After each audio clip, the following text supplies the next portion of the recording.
Well, here is your 3-minute crash course, Jed, in receiving feedback. I used to be conceited, but now I'm perfect. Yeah, we've truly ridiculous.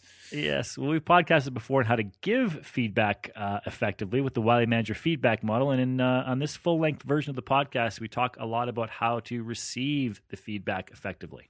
Excellent. So I do remind everybody that full-length podcast that Jed talks about is back at our website at www.wileymanager.com, or you can pick it off iTunes, or I think it might even be on YouTube. Who knows? I don't do the technical stuff. But you've got 6 points you're going to run through very quickly in this crash course about, and this is also in the full-length podcast. We talk about how to get fired and how to get promoted. And so here are your 6 steps to getting promoted by receiving feedback well. Lay it on us, Jed. All right, you're receiving feedback, 6 steps. First is just to listen. So we talk in the podcast about this isn't about listening with an attitude to try and figure out how you're going to respond or defend yourself. Just simply listen. The second step is to clarify the feedback. So you do get to ask questions and make sure that you understand fully what the individual or what the people are trying to tell you. So ask clarifying questions, ask for examples, make sure you ask the right kinds of questions that are going to help you really understand what it is that they're telling you.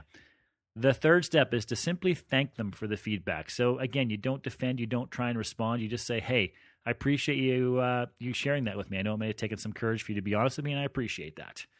The fourth step, think about the feedback. So after you've got the feedback, lock yourself in a room somewhere and give some deep thought to what it is that you heard.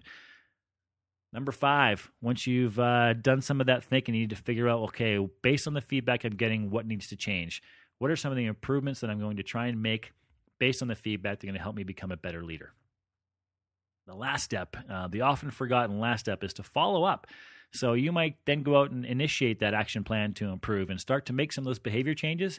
You need to follow up to see if those are in fact working. So are the changes that you're making landing the way that you're hoping they would land for the folks that gave you the feedback in the first place? So you want to make sure that the things that you're doing, the changes that you're making are in fact working, and so you need to follow up effectively. Those are your 6 steps to receiving feedback. And again, on the full-length version, we get into these as well as a bunch of other fun stuff during the 15-minute podcast. Yeah, and there's 2 superhero references. Never mind. There actually are 2 superhero references in the full-length podcast. So we invite you to pick that up again at www.wileymanager.com or grab us on iTunes. And failing that, we'll see you next time, Jed.